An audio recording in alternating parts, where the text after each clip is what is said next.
કેમ છે વિદ્યાર્થી મિત્રો?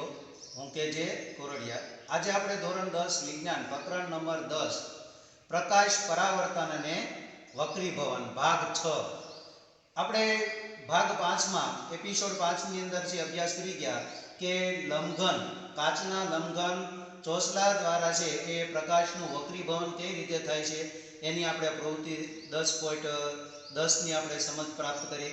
એ ત્યારબાદ આપણે એ બહિર્ગોળ અને અંતર્ગોળ લેન્સ છે એ એના દ્વારા છે એ વક્રીભવનની ક્રિયા છે કઈ રીતે થાય છે તો એ આપણે અંતર્ગોળ લેન્સ અને બહિર્ગોળ લેન્સની પણ આપણે સમજ છે એ પ્રાપ્ત કરી.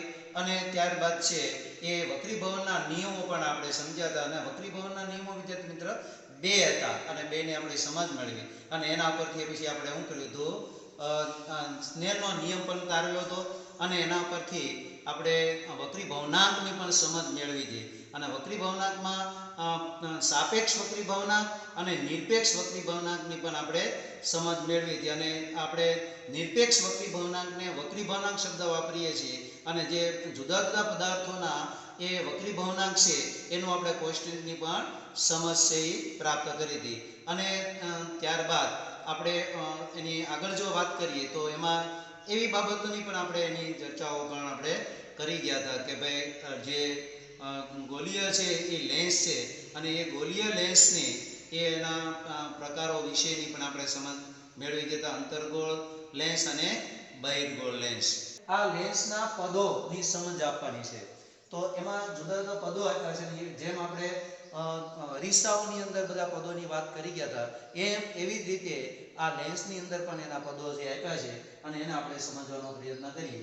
તો વક્રતા કેન્દ્ર, તો અરીસાની અંદર વક્રતા કેન્દ્રની પણ આપણે વાત કરી હતી અને આમાં પણ આપણે વક્રતા કેન્દ્રની વાત કરી. તો અંતર્ગોળ અને બહિર્ગોળ એ બંને એ લેન્સને આપણે વક્રતા કેન્દ્રની વાત કરી છે. તો વક્રતા કેન્દ્ર એટલે શું? તો આપણે એમ કીધું છે કે લેન્સની જે વક્ર સપાટી જે પારદર્શક કાચના ગોળાનો એક ભાગ હોય તો ગોળાના કેન્દ્રને લેન્સને તે સપાટીનું વક્રતા કેન્દ્ર કહે છે. અને આવા લેન્સને બે વક્રતા કેન્દ્ર રહેલા હોય છે અને એ વક્રતા કેન્દ્ર આપણે C1 અને C2 કહીએ છીએ. તો આપણે એમ કીધું છે કે આ વક્રતા કેન્દ્ર એટલે શું? તો કે એવા જે લેન્સના છે એ ગોળીય ભાગ છે, ગોળાઓ છે, એ ગોળાનો બનેલો ભાગ છે એનું જે કેન્દ્ર છે એ જ કેન્દ્ર આપણને આપવામાં આવેલા છે જે બનેલો જે આ લેન્સ છે એ બહિર્ગોળ લેન્સ હોય કે અંતર્ગોળ લેન્સ હોય એ એની વક્રતા કેન્દ્ર તરીકે ઓળખવામાં આવે છે. અને એની વક્રતા કેન્દ્ર છે આવા બે ગોળામાંથી બનેલી હોવાથી એ બંને ગોળાનો જે કેન્દ્ર છે એ બે એની વક્રતા કેન્દ્ર આવેલું છે અને આપણે એકને C1 કહીએ છીએ અને બીજાને C2 કહીએ છીએ. બંનેમાં એ રીતે જ આ જે અંતર્ગોળ છે લેન્સ છે એમાં પણ એ રીતે અને આ બહિર્ગોળ છે એ લેન્સ છે એમાં પણ એની વક્રતા કેન્દ્ર છે રહેલી છે. મુખ્ય અક્ષ, તો મુખ્ય અક્ષ શું છે? જો તમે વક્રતા કેન્દ્ર C1 અને C2 એ બંને આપ્યું છે એ બંનેમાંથી પાસ થતી એવી કાલ્પનિક રેખાને આપણે શું કહીએ છીએ? મુખ્ય અક્ષ કહીએ. આપણે અરીસાની અંદર શું કીધું હતું? ધ્રુવ અને કેન્દ્રમાંથી પાસ થતી કાલ્પનિક રેખાને આપણે મુખ્ય અક્ષ કહેતા હતા. આની અંદર બે કેન્દ્રો આવે છે એ બંને કેન્દ્રોમાંથી પાસ થતી આવી કાલ્પનિક રેખાઓ હવે એવા બહિર્ગોળ લેન્સ હોય કે અંતર્ગોળ લેન્સ હોય બંને માટે છે એ આ રીતે એની કાલ્પનિક રેખા તમે લો તો એના મુખ્ય અક્ષ તરીકે ઓળખવામાં આવે છે. અને એ પછીના પદની વાત કરીએ તો આપણે જોઈ પ્રકાશીય કેન્દ્ર જેને ઓપ્ટિકલ સેન્ટર કહે છે. અરીસાની અંદર છે ને ધ્રુવ કહેવામાં આવતો બરાબર અને આની અંદર જે લેન્સની અંદર શું કહેવામાં આવે છે અને પ્રકાશીય કેન્દ્ર અથવા તો ઓપ્ટિકલ સેન્ટર કહેવામાં આવે છે.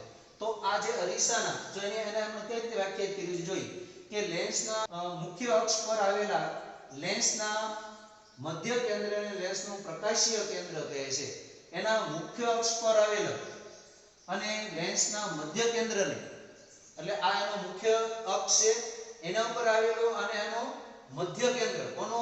તો કે લેન્સનું મધ્ય કેન્દ્ર આ જે મળે છે એને આપણે એ ઓપ્ટિકલ કેન્દ્ર અથવા પ્રકાશીય બિંદુ તરીકે પ્રકાશીય કેન્દ્ર તરીકે ઓળખીએ. એવી રીતે આ અંતર્ગોળ લેન્સમાં પણ થતું હોય છે અને એને આપણે O વડે દર્શાવવામાં આવે છે હંમેશા. અને આ જે કોઈ પણ કિરણ છે એ આ O માંથી એટલે કે એના પ્રકાશીય કેન્દ્રમાંથી ઓપ્ટિકલ કેન્દ્રમાંથી જો પાસ થાય તો એનું વક્રીભવનની ક્રિયા થતી નથી. આપણે આગળ જોયું હતું કે ભાઈ અરીસાની અંદર છે એ ધ્રુવમાંથી પાસ થતું હોય સીધું તો એ આપણે એ ક્યારે તેનો પરાવર્તનની ક્રિયા થતી નહોતી, એની દિશામાં પાછું વળતું હતું. એમ આમાં પણ એમ જ થાય છે કે જે તમે એમાંથી ઓપ્ટિકલ કેન્દ્ર જે છે એનો પ્રકાશીય કેન્દ્ર છે એમાંથી જો પાસ કરવામાં આવે તો પ્રકાશનું વક્રીભવન થતું નથી. એ પછીના નંબરમાં જોઈએ તો વક્રતા ત્રિજ્યા. તો કે ગોળીય લેન્સની જે પારદર્શક કાચના ગોળાનો ભાગ હોય તે ગોળાની ત્રિજ્યાને લેન્સની વક્રતા સપાટીની વક્રતા ત્રિજ્યા છે એ કહે છે. તો આ જે તમે જુઓ તો કે આ જે ગોળામાંથી બનાવવામાં આવ્યો છે અને આ જે ગોળો જે છે એ ગોળા તરીકે આપણે આ લેન્સ બન્યો છે ને એની વક્ર સપાટી બની છે એમાંથી તે આ ગોળામાંથી આ વક્ર સપાટી બનીને આ ગોળામાંથી આ વક્ર સપાટી બની છે. તો આ જે ગોળો છે એની જે ત્રિજ્યા છે એ કે આ વક્ર સપાટીની એ જે લેન્સ છે એની તે ત્રિજ્યા ગણવામાં આવે છે અને એને બે પ્રકારની ત્રિજ્યાઓ બે ગોળાની એક ત્રિજ્યા અને R1 અને R2 તરીકે આપણે એને લઈએ છીએ. એવી રીતે આમાં પણ એ જ રીતે અંતર્ગોળ લેન્સમાં પણ એ થશે અને બહિર્ગોળ લેન્સની અંદર પણ એ જ થશે. તમે ધારો કે અરીસાઓની અંદર જોઈ તો અરીસાની અંદર છે એ એના વક્રતા ત્રિજ્યા છે એ ધ્રુવથી એ કેન્દ્ર વચ્ચેનો જે અંતર છે એટલે કે ધ્રુવથી વક્રતા કેન્દ્ર વચ્ચેના અંતરને તમે શું કહેતા હતા એની વક્રતા ત્રિજ્યા કહેતા હતા. તો આમાં આપણે શું લઈશું કે આ જે બે ગોળાઓ જે છે એ ગોળા તરીકે આપણે લીધા છે ને એ ગોળાના ભાગમાં એની જે ત્રિજ્યા છે એ કે આ વક્ર સપાટી ધરાવતા અરીસાની વક્ર સપાટી ધરાવતા એ જ એની વક્રતા ત્રિજ્યા છે એ થશે. એ પછી જોઈએ તો મુખ્ય કેન્દ્ર. તો મુખ્ય કેન્દ્ર આપણે જોઈએ તો આપણને ખબર છે કે બંનેમાં મુખ્ય કેન્દ્રની બાબતે વાત કરી. હું પહેલા વાત કરું છું બહિર્ગોળ લેન્સનું મુખ્ય કેન્દ્ર એટલે શું? તો કે તમે મુખ્ય અક્ષને સમાંતર કિરણ જ્યારે આપાત કરો છો ત્યારે એ એમાંના કિરણો છે એ કેન્દ્રિત થઈ જે બિંદુએ મળે છે એ બિંદુને આ બહિર્ગોળ લેન્સનો એ શું કહેવામાં આવે છે એ મુખ્ય કેન્દ્ર તરીકે ઓળખવામાં આવે છે. એવી જ રીતે જો અંતર્ગોળ જે લેન્સની વાત કરું તો અંતર્ગોળ લેન્સની અંદર જે મુખ્ય અક્ષને સમાંતર થયેલા કિરણો એ એના પર આપાત થાય પછી એનું વિકેન્દ્રીકરણ થાય અને આપણને એના મુખ્ય કેન્દ્રમાં મળતો એવો આપણને ભાસ થાય. એમાંથી પાસ થતું એવું કિરણ આપણને વિકેન્દ્રીકરણ થતું હોય તો એવા પ્રકારના આપણા કેન્દ્રને બિંદુને આપણે આવા જે અંતર્ગોળ છે લેન્સનું એ મુખ્ય કેન્દ્ર તરીકે ઓળખવામાં આવે છે. અને આ જે બંનેમાં બંને જે લેન્સ છે એના મુખ્ય કેન્દ્ર છે એ બંને બાજુ એક હોવાથી અને F1 અને F2 તરીકે પણ આપણે દર્શાવીએ છીએ. બંનેની અંદર તમે અહીં જોઈ શકો છો વિદ્યાર્થી મિત્રો. અને એ પછી જોઈએ તો કેન્દ્ર લંબાઈ. લેન્સના પ્રકાશીય કેન્દ્ર O અને મુખ્ય કેન્દ્ર વચ્ચેના અંતરને લેન્સની કેન્દ્ર લંબાઈ કહેવામાં આવે છે. હવે કેન્દ્ર લંબાઈ શું થશે તો કે આપણે કીધું છે કે આ એનો પ્રકાશીય કેન્દ્ર O અને એનું મુખ્ય કેન્દ્ર આ જે છે એ બંને વચ્ચેનું જે અંતર છે એને આ લેન્સનું કેન્દ્ર લંબાઈ કહેવામાં આવે છે. એવી રીતે પણ અંતર્ગોળ લેન્સમાં પણ એ એનો પ્રકાશીય બિંદુ પ્રકાશીય કેન્દ્ર અને એનું મુખ્ય કેન્દ્ર એ વચ્ચેનું અંતર છે એ તેની કેન્દ્ર લંબાઈ છે એ થતી હોય છે. તો આ રીતે આપણે એના પદોની વાત કરી છે. લેન્સને છે એ મુખ એ એની કેન્દ્ર લંબાઈ કરતાં જો નાનું આપ્યું હોય ને તો શું થાય છે તો આપણે એને જોઈએ કે ભાઈ એના ઓપ્ટિકલ કેન્દ્રથી એ એની વક્રતા કેન્દ્ર છે એટલે કે C1 અને C2 એ બંને છે એ સમાન અંતરે આવેલા હોય અને જો એ સમાન અંતરે આવેલા હોય તો આપણે એમાં કહીએ કે ભાઈ એની એ જે એનો જે મુખ છે એ લેન્સ છે કેવો છે તો કે નાના મુખવાળો લેન્સ આપણે કઈ કહેવાય પાતળો લેન્સ છે આપણે કહેવામાં આવતો હોય છે. હવે આપણે આગળ જઈએ તો વિદ્યાર્થી મિત્ર આપણે પ્રવૃત્તિ છે 10.11 એનો હેતુ એવો છે તે બહિર્ગોળ લેન્સનો અભિચરણ ગુણ દર્શાવવા અને તેની કેન્દ્ર લંબાઈ શોધવી. તો એમાં કયા સાધનોની જરૂર પડશે તો કે બહિર્ગોળ લેન્સ, કાગળ અને સૂર્યપ્રકાશની જરૂર પડશે. તો આપણે ચાલો એની પ્રવૃત્તિ કરીએ. તો આપણે અહીંયા 10.11 ની જે પ્રવૃત્તિ કરી છે કે આ જે બહિર્ગોળ છે લેન્સ છે એની આપણે અભિચરણ કઈ રીતે થાય છે, એટલે કે આ જે સૂર્યના જે કિરણો છે એ સમાંતર આવતા કિરણોને આપણે કેન્દ્રિત કઈ રીતે થાય છે, અને એ કેન્દ્રિત થયા પછી એ ત્યાં એ ઉષ્મા ઉત્પન્ન કરે છે એ આપણે એમાં જોવાનું છે. તો મેં અહીંયા બહિર્ગોળ લેન્સ રાખ્યો છે અને નીચે કાગળ ઉપર છે એને કેન્દ્રિત કરું છું. તો તમે જુઓ છો કે આ સમાંતર આવતા કિરણો છે એ અહીંયા કેન્દ્રિત થયા છે, અને કેન્દ્રિત થયા ત્યારે છે એ કાગળ છે શું થાય, વધારે ઉષ્મા મળતા ગરમી ઉત્પન્ન થતાં ઉષ્મા ઉત્પન્ન થતાં એ કાગળ છે એ કેવો થાય છે, સળગવા લાગે છે. તમે જુઓ છો અહીંયા કાગળ છે એ સળગે છે. એ બહિર્ગોળ લેન્સ છે એ એની કેન્દ્ર લંબાઈ નક્કી થાય છે અને આ અભિસરણ કરે છે, એટલે કે આવતા જે સમાંતર કિરણોને એ શું કરે છે, એ એક બિંદુ જગ્યાએ છે એ કેન્દ્રિત કરે છે, અને એક બિંદુ એ કેન્દ્રિત થાય છે ત્યારે એ શું થાય છે, કાગળ છે ત્યાં ઉષ્મા ઉત્પન્ન થાય ને એટલે કાગળ છે એ સળગવા લાગે છે. જુઓ તમે કાગળ સળગે છે અને ધુમાડા પણ નીકળે છે.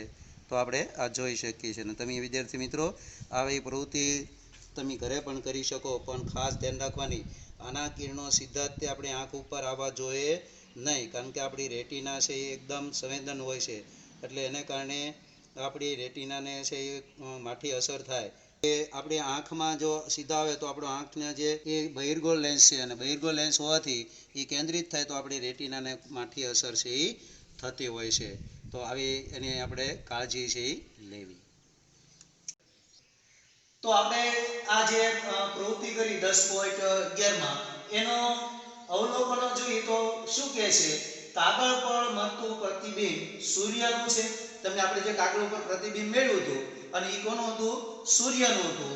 અને બીજું કીધું છે કે સૂર્યપ્રકાશ છે બહિર્ગોળ લેન્સ દ્વારા કેન્દ્રિત થાય છે અને પરિણામે એ ઉષ્મા ઉત્પન્ન થાય છે અને આથી કાગળ છે એ સળગવા લાગે છે. તો આપણે આની જે પ્રવૃત્તિ દ્વારા જોયું હતું કે ભાઈ મેં જો લેન્સ આપણે બહિર્ગોળ લેન્સ મૂકીને જોયું હતું ત્યારે એ કેન્દ્રિત થતું હતું, અને કેન્દ્રિત થયું પછી ત્યાં ઉષ્મા ઉત્પન્ન થઈ અને ધુમાડા સાથે સળગવા લાગ્યું હતું, અને એમાં આપણે કાગળના અંદર એ હોલ પણ પડ્યા એ આપણે જોયું હતું. તો એના ઉપરથી આપણે હવે નિર્ણય એ લઈએ કે જ્યારે સૂર્ય જેવા દૂરના પદાર્થોમાંથી આવતું પ્રકાશનું એ સમાંતર કિરણપુંજ બહિર્ગોળ લેન્સ પર પડે છે ત્યારે સૂર્યનું વાસ્તવિક ઉલટું અને બિંદુવત પ્રતિબિંબ મુખ્ય કેન્દ્ર પર રચાય છે. એટલે આપણે સૂર્યનું છે એ વાસ્તવિક એવું પ્રતિબિંબ છે એ આપણે પ્રાપ્ત છે એ કરી જાય. જેવી રીતે અરીસાની અંદર આપણે જેવી રીતે કરી ગયા એમાં આપણે રાખીને જોયું હતું તો એ સળગવા લાગ્યું હતું, એમ જ તે આ લેન્સની અંદર બહિર્ગોળ લેન્સમાં પણ એવું થયું હતું. ઓલો આપણે અંતર્ગોળ અરીસો હતો, તો આની અંદર આપણે બહિર્ગોળ લેન્સ હતો. તો આપણે આગળની વાત કરીએ તો લેન્સ અને સૂર્યના પ્રતિબિંબ વચ્ચેનું અંતર લેન્સની આશરે કેન્દ્ર લંબાઈનું માપ આપે છે. તો આ રીતે આપણે સૂર્યથી આવતા જે કિરણો છે એના દ્વારા આપણે બહિર્ગોળ જે લેન્સ હતો એ એની કેન્દ્ર લંબાઈ આશરે એની કેન્દ્ર લંબાઈ છે એ નક્કી થાય છે. હવે આપણે આગળ બીજી પ્રવૃત્તિની આગળની વાત કરીએ તો લેન્સ દ્વારા પ્રતિબિંબની રચના. આપણે આગળ જે એ અરીસા દ્વારા છે એ પ્રતિબિંબની રચના આપણે કરતા શીખી ગયા હતા કે ભાઈ બહિર્ગોળ છે એ અંતર્ગોળ અરીસો અને બહિર્ગોળ અરીસાને આપણે એની પ્રતિબિંબ જુદા જુદા સ્થાને મૂકી અને એનું પ્રતિબિંબની રચના કરી હતી. તો એવી જ રીતે આપણે હવે એ લેન્સ દ્વારા પ્રતિબિંબની રચના છે એ કરવી છે. તો આપણે પ્રથમ એક પ્રવૃત્તિ છે અને એ પ્રવૃત્તિ 10.12 એનો હેતુ એવો છે કે બહિર્ગોળ લેન્સ દ્વારા વસ્તુના જુદા જુદા સ્થાન માટે મળતા પ્રતિબિંબના પ્રકાર તપાસવા અને પ્રતિબિંબનું સ્થાન પણ નક્કી કરવું. તો આપણે જેવી રીતે એ અરીસાઓની અંદર અંતર્ગોળ અરીસાની જે ક્રિયા કરી ગયા હતા એવી તે બાબતો એવા તે પ્રતિબિંબો આપણે આ બહિર્ગોળ લેન્સની અંદર મળશે. તો હવે આમાં કયા કયા સાધનોની જરૂર પડશે, તો બહિર્ગોળ લેન્સ, પડદો, મીણબત્તી, સ્ટેન્ડ, ચોક, ટેબલ આ બધાની જરૂર રહેશે. તો ચાલો વિદ્યાર્થી મિત્રો આપણે એની આ પ્રવૃત્તિ કરી. પ્રવૃત્તિ આપણે 10 પોટ છે એ 12 ની અંદર છે કયા કયા સાધનોની વાત કરી હતી આપણે, તો આ એક સ્ટેન્ડ છે, આ બહિર્ગોળ લેન્સ, પડદો, મીણબત્તી, ચોક, માપપટ્ટી આ દરેકની જરૂર પડશે. તો સૌપ્રથમ આપણે શું કરીશું, આને એના પ્રકાશીય કેન્દ્ર ઉપર એ સ્ટેન્ડ ગોઠવી અને એની ઉપર આપણે બહિર્ગોળની લેન્સ ગોઠવીશું અને આ દૂરનો અહીંયા તમે જુઓ છો તો દૂરની આપણે ખુરશીનું છે એ પ્રતિબિંબ મેળવવાનો પ્રયત્ન કરીએ તો એ આપણને પ્રતિબિંબ ક્યાં મળે છે? જો અહીંયા ફર્સ્ટ આપણને જોવા મળે છે. જો અહીંયા ગોઠવું તો અહીંયા ફર્સ્ટ આપણને પ્રતિબિંબ જોવા મળે છે. તો હવે એની આપણે કેન્દ્ર લંબાઈ પહેલાં નક્કી કરવાની અને કેન્દ્ર લંબાઈ છે કેટલી છે આપણે માપી જોઈએ. તો તમે અહીંયા જોઈ શકો છો કે આપણે કેન્દ્ર લંબાઈ અહીંયા કેટલી મળી છે? 15 મળે છે. તો આપણને આપેલા જે બહિર્ગોળ છે એ લેન્સની કેન્દ્ર લંબાઈ 15 છે. હવે આપણે આ પ્રકાશીય બિંદુ જે છે એ કેન્દ્રથી આપણે એવા 5 રેખાઓ દોરશું. તો આપણે અહીં જોઈએ કે ભાઈ આનાથી એ 15 છે એ સેન્ટીમીટર આપણે એક રેખા દોરી, એનાથી પછી 15 સેન્ટીમીટર આપણે બીજી રેખા દોરી, જે એકનું નામ આપણે F2 અને 2F2 આપ્યું છે. એવી રીતે આ બાજુ પણ આપણે હવે દોરશું કે 15 સેન્ટીમીટરે આપણે એક રેખા દોરી અને F1 કહીએ અને પછી પાછા 15 સેન્ટીમીટરે એ આપણે અહીંયા F2 લઈ અને હવે જુદા જુદા સ્થાન લઈ અને આપણે એની પ્રવૃત્તિ આગળ કરીએ. આ આપણે આપેલા જે આ બહિર્ગોળ લેન્સની કેન્દ્ર લંબાઈ કેટલી આપણને મળી? 15 સેન્ટીમીટર. બહિર્ગોળ લેન્સને આપણે પ્રકાશીય કેન્દ્ર એટલે કે ઓપ્ટિકલ સેન્ટર ઉપર હું અહીંયા મૂકું છું અને વસ્તુ જે છે એ આપણે સામે અનંત અંતરે મૂકતા, એટલે કે બારી અને મીણબત્તી બંને મેં મૂકી છે. એટલે બારી અને મીણબત્તી બંનેનું એ અનંત અંતરે રહેલી વસ્તુનું એ પ્રતિબિંબ વિદ્યાર્થી મિત્રો અહીંયા આપણે જોઈએ તો આપણને એનું પ્રતિબિંબ છે ને એ આપણને એના મુખ્ય કેન્દ્ર ઉપર છે એ F2 ઉપર રચાય છે. જો બારીનું મળે છે અને અહીં તમે જુઓ તો વિદ્યાર્થી મિત્રો તમને મીણબત્તીનું છે એ પ્રતિબિંબ જોવા મળે છે, એક બિંદુવત થઈ જાય છે. તો તમે અહીંયા એક બિંદુવત છે પ્રતિબિંબ છે એ એના મુખ્ય કેન્દ્ર ઉપર આપણે પ્રાપ્ત થાય છે અને એને આપણે F2 તરીકે ઓળખીએ છીએ. એ વસ્તુનું સ્થાન ક્યાં હતું? અનંત અંતરે હતું. ત્યારે આપણે પ્રતિબિંબનું સ્થાન ક્યાં મળ્યું હતું? F2 પર, એટલે કે મુખ્ય કેન્દ્ર પર આપણે એ પ્રતિબિંબનું તમે જોયું છે.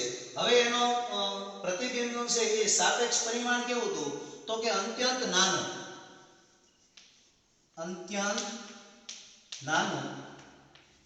બિંદુવત. હવે એનો પ્રકાર કેવો હતો? તમે જોયું હતું કે વિદ્યાર્થી મિત્રો એ કેવું આપણે પ્રતિબિંબ ઉલટું મળતું હતું અને વાસ્તવિક છે. પડદા પર ઝીલી શક્યા એટલે કેવું હોય છે? વાસ્તવિક અને ઉલટું. હવે આપણે બીજું એક પ્રતિબિંબ મેળવી. વસ્તુ છે મીણબત્તીને છે એ 2F1 થી દૂર મૂકીએ છીએ. હું ધારો કે વિદ્યાર્થી મિત્રો અહીંયા મૂકું છું અને મૂકતા હવે આપણને આ અરીસાની આ એનો પ્રકાશીય છે એ કેન્દ્ર છે ત્યાંથી હવે ક્યાં રચાય છે? તો આપણે જોઈએ કે એને પ્રતિબિંબ મેળવવાનો પ્રયત્ન કરીએ. તમે જો વિદ્યાર્થી મિત્રો જોશો તો તમને અહીંયા પ્રતિબિંબ મળે છે, એકદમ અહીંયા છે અમને સ્પષ્ટ જોવા મળે છે. જો વિદ્યાર્થી મિત્રો અહીંયા, અને એ પ્રતિબિંબ આપણને ક્યાં મળ્યું? તો કે પ્રતિબિંબ આપણને એ F2 અને 2F2 ની વચ્ચે આપણને નિર્માણ થાય અને કેવું મળે છે? જો ઉલટું મળે છે અને ઉલટું અને પડદા પર ઝીલી શક્યા એટલે વાસ્તવિક હોય, ઉલટું હોય. અને આ વસ્તુ જે મીણબત્તીની જ્યોત છે એ મીણબત્તીની જ્યોત છે એની કરતાં આપણને આ જે પ્રતિબિંબ છે કેવું મળે છે? આપણને નાનું મળે છે. એ 2F2 થી દૂર મૂક્યું ત્યારે આપણે પ્રતિબિંબનું સ્થાન તમે વિદ્યાર્થી મિત્રો આપણે પ્રવૃત્તિમાં જોયું હતું કે આપણને ક્યાં મળ્યું હતું? 2F અને 2F2 ની વચ્ચે આપણને મળ્યું હતું. હવે તમે એનો બિંદુ જે છે પ્રતિબિંબનો સાપેક્ષ પરિમાણ કેવું હતું? તો કે વસ્તુ કરતાં નાનું હતું. વસ્તુ કરતાં નાનું આપણને મળ્યું હતું. અને એ કેવું હતું? એનો પ્રકાર કેવો હતો? પ્રતિબિંબનો પ્રકાર તો કે વાસ્તવિક અને ઉલટું હતું. આપણે જોયું હતું. હવે આપણે ત્રીજું પરિણામ લઈએ છીએ. 2F1 પર આપણે લઈએ છીએ તો કેવું મળે છે? જોઈએ વિદ્યાર્થી. એ મીણબત્તીને આપણે ક્યાં મૂકીએ છીએ? આ 2F1 પર મૂકીએ છીએ. જો આ 2F1 પર આપણે મૂકતા હવે આપણે અહીંયા પ્રતિબિંબ ક્યાં રચાય છે જોઈએ તો પ્રતિબિંબ છે આપણે અહીંયા જોઈએ તો આપણને ક્યાં મળે છે? એક્ઝેક્ટ અહીંયા 2F2 પર મળે છે. જો તમે જોઈ રહ્યા છો વિદ્યાર્થી 2F2 પર આપણે અહીંયા પ્રતિબિંબ છે એ સ્પષ્ટ જોવા મળે છે, ઉલટું મળે છે અને તમે અહીંયા જુઓ તો તમને ખ્યાલ આવશે કે આ જે મીણબત્તીની જ્યોત જે છે કદ છે એટલા જ કદનું આપણે અહીંયા પ્રાપ્ત થાય છે. આપણે જે વસ્તુ છે એ 2f1 પર મૂક્યું છે ત્યારે એનું પ્રતિબિંબ આપણે 2f2 પર એટલે કે એની વક્રતા કેન્દ્ર ઉપર મૂકીએ છીએ ત્યારે એની વક્રતા કેન્દ્ર ઉપર જ મળે છે અને વસ્તુના કદ જેટલું જ મળે છે અને ઉલટું મળે છે અને પડદા પર ઝીલીએ કે એટલે વાસ્તવિક છે. તો તમે અહીંયા જોઈ શકો છો, આપણે અહીંયા સ્પષ્ટ દેખાય છે. f1 પર આપણે જ્યારે મીણબત્તીની જ્યોત મૂકી હતી, સળગતી મીણબત્તી, ત્યારે એનું પ્રતિબિંબ સ્થાન આપણે ક્યાં મળ્યું હતું? તો આપણે 2f2 પર આપણે મળ્યું હતું અને આપણે જોયું હતું કે ભાઈ એના પ્રતિબિંબનું સાપેક્ષ પરિમાણ કેવું હતું? તો કે વસ્તુના જેટલું જ હતું, એટલે કે વસ્તુના પરિમાણ જેટલું. તો જેટલું વસ્તુ હતી એના કદ જેટલું જ આપણે મળ્યું, એના પરિમાણ જેટલું જ આપણે પ્રાપ્ત થયું હતું. અને આપણે જે પ્રતિબિંબનો પ્રકાર કેવો થશે? તો કે વાસ્તવિક અને ઉલટું. હવે આપણે ચોથા પ્રકારનું જો સ્થાન લઈ અને ચોથા પ્રકારનું જો પ્રતિબિંબ મેળવવા પ્રયત્ન કરીએ તો આપણે વસ્તુ ક્યાં મૂકવાની છે? f1 અને 2f1 ની વચ્ચે મૂકીને આપણે જોઈએ. આપણે ચોથું પરિણામ જોઈએ તો આપણે વસ્તુ છે આ મીણબત્તીને હું આ f1 અને 2f1 ની વચ્ચે મૂકું છું. જો અહીંયા f1 અને 2f ની 1 ની વચ્ચે મૂકતા આપણે પ્રતિબિંબ ક્યાં રચાય છે? તો આપણે અહીંયા જોઈએ, અહીંયા પડદા ઉપર છે ઝીલીએ તો આપણે ખ્યાલ આવશે કે ક્યાં સ્પષ્ટ પ્રતિબિંબ જોવા મળે છે. તો એટલે આપણને પ્રતિબિંબ છે એ સ્પષ્ટ જોવા મળે છે, જુઓ તમે. અને એ પ્રતિબિંબ આપણને ઉલટું પણ જોવા મળે છે. અને તમે જુઓ તો આ વસ્તુ જે છે એ જ્યોત છે, મીણબત્તીની જ્યોત, એની કરતાં આની જ્યોત છે એ કેવી છે? મોટી છે. એટલે કે વસ્તુના કદ કરતાં આ પ્રતિબિંબનું કદ છે એ કેવું છે? મોટું છે. તમે જોઈ શકો અહીંયા વિદ્યાર્થી મિત્રો. અને આપણે ક્યાં મળ્યું છે? તો કે 2f2 થી દૂર મળે છે. જો 2f2 થી આપણને દૂર મળે છે અને કેવું છે? વાસ્તવિક છે અને ઉલટું છે અને વસ્તુ કરતાં કેવું છે? વિવર્ધિત છે. તો કે ભાઈ વસ્તુ જે છે એ આપણે f1 અને 2f1 ની વચ્ચે આપણે મૂક્યું ત્યારે એનું સ્થાન ક્યાં મળ્યું હતું? તો આપણને 2f2 થી દૂર મળ્યું હતું. હવે એનું આપણે જોઈએ તો પ્રતિબિંબનું છે સાપેક્ષ પરિમાણ કેવું હતું? તો કે વસ્તુ કરતાં વિવર્ધિત હતું,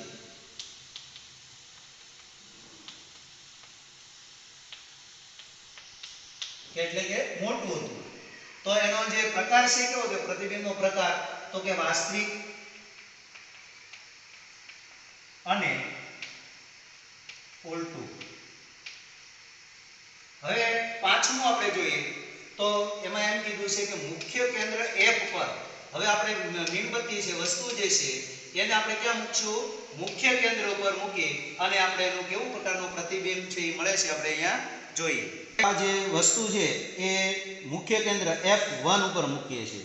જો અહીંયા તમે જુઓ છો મેં અહીંયા f1 ઉપર મુખ્ય કેન્દ્ર છે એનું, આ જે બહિર્ગોળ લેન્સનું, તો એની ઉપર આપણે મૂકતા આપણે પ્રતિબિંબ છે એ ક્યાં રચાય છે એ આપણે જોઈએ. તો તમે જોઈ શકો વિદ્યાર્થી મિત્રો, અહીંથી હું આગળ લઈ જાઉં છું તો કંઈક જાતું થતું જાય તો અહીંયા તમને સ્પષ્ટ પ્રતિબિંબ ક્યાં રચાય છે? તો કે તમને એટલે સ્પષ્ટ પ્રતિબિંબ રચાય છે. તો આ જે છે એ તમે જુઓ તો વસ્તુ કરતાં છે અત્યંત મોટું છે, જો, અને ઉલટું છે અને પડદા પર ઝીલી શક્યા એટલે શું થાય? તો કે વાસ્તવિક ને ઉલટું બનશે. આ પાંચમાની અંદર જોયું મુખ્ય કેન્દ્ર F ઉપર આપણે જ્યારે વસ્તુ મૂકી હતી, મીણબત્તીની જ્યોત મૂકી હતી, ત્યારે આપણે એનું પ્રતિબિંબ સ્થાન આપણે ક્યાં મળ્યું હતું? અનંત અંતરે. અને એનો પ્રતિબિંબનું છે એ સાપેક્ષ પરિમાણ કેવું હતું? તો કે અત્યંત મોટું, એટલે કે ખૂબ વિવર્ધિત. તો એનો પ્રકાર કેવો હતો પ્રતિબિંબનો? તો કે વાસ્તવિક અને ઉલટું. હવે આપણે છેલ્લું છે છઠ્ઠું, મુખ્ય કેન્દ્ર F1 અને પ્રકાશીય કેન્દ્ર O ની વચ્ચે આપણે મૂકતા આપણે કેવું પ્રતિબિંબ છે મળે છે આપણે અહીંયા જોઈએ. આને જે છે એ પ્રકાશીય કેન્દ્ર અને મુખ્ય કેન્દ્ર F1 એની વચ્ચે અહીંયા મૂકીએ છીએ મીણબત્તીની જ્યોતને, તો આપણને એનું પ્રતિબિંબ છે એ ક્યાં રચાય છે આપણે જોઈએ. તો આ જે પડદો છે એના ઉપર છે એ ક્યાં રચાય છે, તો આમાં પણ આપણે પ્રતિબિંબ છે મેળવી શકતા નથી. તો પ્રતિબિંબ આપણે નથી મેળવી શકતા, તો આ પ્રતિબિંબ કેવું છે તમે જુઓ, આ જે લેન્સની અંદર છે એ પ્રતિબિંબ જોઈ શકો છો જો તમે, અને એ પ્રતિબિંબ આપણે કેવું મળે છે, એ ચત્તું મળે છે. એટલે કે આપણે પડદા પર ઝીલી શકતા નથી, એટલે એ કેવું થયું, આભાસી થયું, અને આભાસી અને ચત્તું મળે છે. અને તમે જુઓ છો તો મીણબત્તીની જ્યોત કરતાં આપણને આ મળતું જે પ્રતિબિંબ છે એ એનું કદ છે કેવું છે, મોટું છે, તમે જોઈ શકો છો. અને આ એક જ એવું આપણે છે એ પ્રતિબિંબ મળે છે, એ આભાસી મળે છે, એ પડદા પર પણ ઝીલી શકતા નથી. 5 પ્રતિબિંબો હતા એ આપણે બધા જ પડદા પર ઝીલી શક્યા, તો આ એક જુદા પ્રકારનું પ્રતિબિંબ આપણને પ્રાપ્ત થાય છે. નામ છે છઠ્ઠું, તો એમાં આપણે વસ્તુનું સ્થાન ક્યાં રાખ્યું હતું, મુખ્ય કેન્દ્ર F1 અને પ્રકાશીય કેન્દ્ર O ની વચ્ચે આપણે મૂકતા આપણે જોયું હતું તો આપણે પડદા પર એનું પ્રતિબિંબનું સ્થાન આપણને મળ્યું નહોતું. તો એ આપણે એનું સ્થાન ક્યાં હતું, તો કે વસ્તુની એટલે કે આપણે મીણબત્તીની જ્યોત છે એની બાજુ આપણે પ્રાપ્ત થયું હતું. અને આપણે જોઈએ તો વસ્તુ તરફનું પ્રતિબિંબ મળે એ જે, અને એ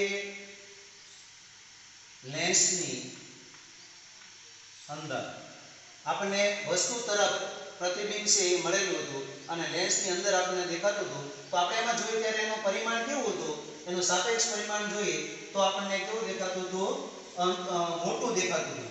એટલે મોટું એટલે કે આપણે કહીએ કે દ્વિવર્ધી. અને કેવું હતું, જો આ પાંચે કરતા જુદા પ્રકારનું હતું, એ ચત્તુ તમને દેખાતું હતું, અને ચત્તુ અને આપણે પડદા પર નહોતો ઝીલી ગયા, એટલે હું થયું આભાસી. આભાસી અને ચત્તુ.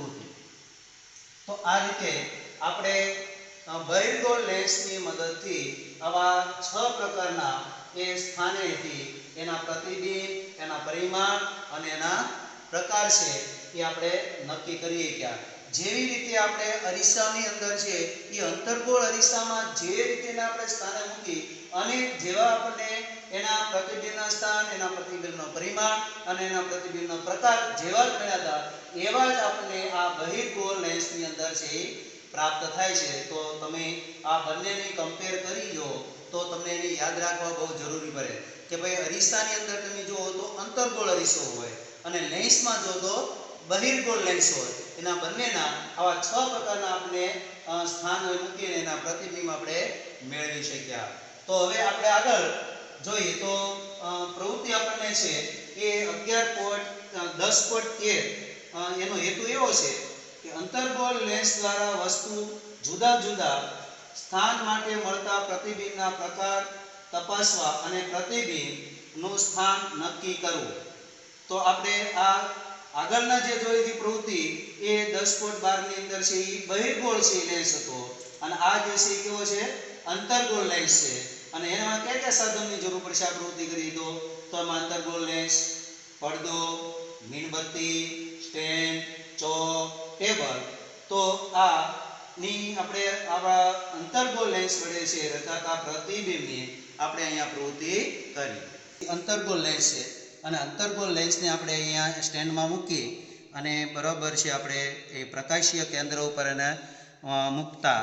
હવે આપણે આ જે મીણબત્તીની જ્યોત છે એ મીણબત્તીની જ્યોત છે એ આ પ્રકાશીય બિંદુથી ગમે ત્યાં એ આપણે મૂકીએ અને આપણે જોઈએ તો હું ધારો કે અહીંયા મૂકું છું અને એનું પ્રતિબિંબ આપણને અહીંયા રચાય છે કે નહીં હું મેળવવા પ્રયત્ન કરું છું. તો જુઓ તો તમને એમાં કંઈ પ્રતિબિંબ છે એ રચાતું નથી. તો પ્રતિબિંબ નથી મળતું તો એનો અર્થ એવો થયો કે ભાઈ આમાં તમે એમાં જુઓ છો તો આ જે અંતર્ગોળ જે લેન્સ છે એ અંતર્ગોળ લેન્સની અંદર તમને પ્રતિબિંબ દેખાય છે. જુઓ વિદ્યાર્થી મિત્રો, અને તમને આ જે મીણબત્તીની જ્યોત કરતા છે એ એનું પ્રતિબિંબ કેવું છે, નાનું મળે છે. એ પ્રતિબિંબ હંમેશા તમને ક્યાં મળશે તો કે પ્રકાશીય કેન્દ્ર O અને વક્રતા કેન્દ્ર છે આ F2 એ એની વચ્ચે જ તે તમને પ્રાપ્ત થશે. હવે તમારે નિરીક્ષણ કરવાનું છે કે હું આ જે વસ્તુ જે મીણબત્તીને ધીરે ધીરે દૂર લઈ જાઉં છું તો તમારે જોવાનું છે આની અંદર તમે જોઈ શકો છો કે આપણને એ પ્રતિબિંબ છે દૂર દૂર જઈ રહ્યું છે જો, અને દૂર જઈને હવે જે સ્થિર થઈ ગયું છે. તો આવી રીતે હું અનંત અંતરે લઉં અને જો તો તમને એ પ્રતિબિંબ છે કેવું બનતું જાય છે, નાનું બનતું જાય છે, અને એ પ્રતિબિંબ નાનું નાનું નાનું થતું જાય છે. અને જો તો હું અનંત અંતરે જે લઈ જાઉં છું ત્યારે એ એના મુખ્ય કેન્દ્ર ઉપર છે એ કેન્દ્રિત થઈ જાય છે. આ પ્રતિબિંબ છે ક્યાં મળ્યું છે, એના મુખ્ય કેન્દ્ર, અને અત્યંત નાનું બિંદુવત બની ગયું છે. તો તમે જોઈ શકો છો કે આ વસ્તુ જે છે એ મેં ક્યાં મૂકી છે, અનંત અંતરે મૂકી છે. એ વસ્તુ અનંત અંતરે મૂકેલી છે ત્યારે એનું પ્રતિબિંબ છે તમે આની અંદર જુઓ તો આપણને એના મુખ્ય કેન્દ્ર ઉપર ક્યાં મળે છે, મુખ્ય કેન્દ્ર ઉપર અત્યંત નાનું બિંદુવત છે એ બને છે. તમે એમાં જોઈ શકો છો. આમાં અંદર તમે છે અને આપણે પડદા પર ઝીલી શકતા નથી એટલે કેવું છે, આભાસી, ચત્તુ અને નાનું જ પ્રાપ્ત થાય છે. તો અંતર્ગોળ લેન્સની જે એ પ્રવૃત્તિ આપણે જોઈ કે મીણબત્તીને આપણે નજીક મૂકી હતી અને પછી ધીરે ધીરે દૂર લઈ ગયા, તો એમાં તમે વિદ્યાર્થી મિત્રો તમે એમાં જોયું છે, એનું નિરીક્ષણ કર્યું છે તો કે પ્રતિબિંબ છે એ કેવું થતું હતું, દૂર થતું હતું અને નાનું નાનું થતું. એ અનંત અંતરે જ્યારે આપણે લઈ ગયા ત્યારે બિંદુવત થઈ ગયું હતું. તો આપણે એના અવલોકન વિશેની વાત કરી તો આપણે એમ કીધું છે કે જ્યારે સળગતી મીણબત્તીને અંતર્ગોળ લેન્સની એ ઘણી જ દૂર મૂકવામાં આવે છે ત્યારે પ્રતિબિંબ અત્યંત સૂક્ષ્મ, નાનું એટલે કે બિંદુવત મળે છે. તો આપણે અહીંયા જોઈએ કે ભાઈ આપણે અનંત અંતરે મૂકીએ ત્યારે આપણને જ્યારે એનું પ્રતિબિંબનું સ્થાન આપણે ક્યાં મળ્યું હતું તો કે મુખ્ય કેન્દ્ર F1 પર, ત્યાં જ મળે છે, અહીંયા જ મળે છે, આપણને અંદર જ પ્રાપ્ત થાય છે. ત્યાં આભાસી પ્રતિબિંબ મળે છે એટલે F1 પર આપણે એ પ્રાપ્ત થાય છે. અને એનું પ્રતિબિંબનું છે એ પરિમાણ કેવું હતું તો આપણે જોઈએ તો અત્યંત સૂક્ષ્મ એટલે કે બિંદુવત. અને એનો આપણે પ્રતિબિંબનો પ્રકાર જોઈએ તો આપણે પ્રતિબિંબનો પ્રકાર કેવો મળ્યો હતો તો કે આભાસી અને ચત્તુ આપણને મળ્યું હતું. એવી રીતે આપણે હવે શું કર્યું હતું કે દૂર નજીક હતું ત્યારથી દૂર લઈ જતા ધીરે ધીરે ત્યારે આપણે અનંત અંતરે અને લેન્સના પ્રકાશીય કેન્દ્રથી વચ્ચે આપણે મૂક્યું ત્યારે આપણને એનું પ્રતિબિંબનું સ્થાન ક્યાં મળ્યું હતું તો કે મુખ્ય કેન્દ્ર F1 અને પ્રકાશીય કેન્દ્ર O ની વચ્ચે આપણે એનું આપણે પ્રતિબિંબ છે એ પ્રાપ્ત થયું હતું. અને એ કેવું હતું તો કે નાનું હતું. એનું પ્રતિબિંબનું પરિમાણ જોઈએ સાપેક્ષ પરિમાણ તો આપણે નાનું મળ્યું હતું. અને એનો પ્રકાર કેવો હતો પ્રતિબિંબનો પ્રકાર તો પ્રતિબિંબનો પ્રકાર આપણે કેવો મળ્યો હતો આભાસી અને ચત્તુ મળ્યું હતું. તો આના ઉપરથી આપણે એના નિર્ણય ઉપર જઈએ છીએ તો એનો નિર્ણય આપણે એમ કહે છે કે અંતર્ગોળ લેન્સ વડે વસ્તુનું હંમેશા આભાસી, ચત્તુ અને નાનું પ્રતિબિંબ મળે છે જે વસ્તુના સ્થાન પર આધારિત નથી. તો આના આપણે નિર્ણય પર ગયા કે ભાઈ આમાં જે અંતર્ગોળ જે લેન્સ છે એનું પ્રતિબિંબ હંમેશા આપણને કેવું મળે છે આભાસી, ચત્તુ અને નાનું મળે છે. અને એમાં પણ આપણે કીધું છે કે જે વસ્તુના સ્થાન ઉપર એ આધારિત નથી. જ્યારે તમે આ બહિર્ગોળ લેન્સની અંદર તમે જોયું તો એમાં જે વસ્તુના સ્થાન ઉપર છે એ જુદા જુદા સ્થાન ઉપર એનું જે પરિમાણ છે એ આપણને જુદું જુદું મળતું હતું. તો આમાં એના બહુ સ્થાન ઉપર એને આધારિત નથી. જ્યારે બહિર્ગોળ છે એ લેન્સની અંદર તમે જુઓ તો એના સ્થાન પર આધારિત છે. કિરણાકૃતિનો ઉપયોગ દ્વારા લેન્સ વડે રચાતા પ્રતિબિંબનું નિરૂપણ.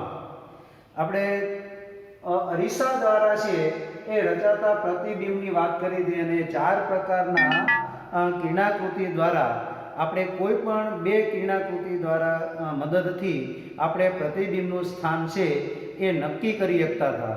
આમાં આપણને કીધું છે કે લેન્સ વડે રચાતા પ્રતિબિંબનું નિરૂપણ. તો આવી આપણે આની અંદર 3 પ્રકારની કિરણાકૃતિઓ દ્વારા આપણે છે એ કોઈ પણ 2 એમાંની એ દોરીને એ આપણે એના પ્રતિબિંબનું સ્થાન છે એ નક્કી કરી શકશું.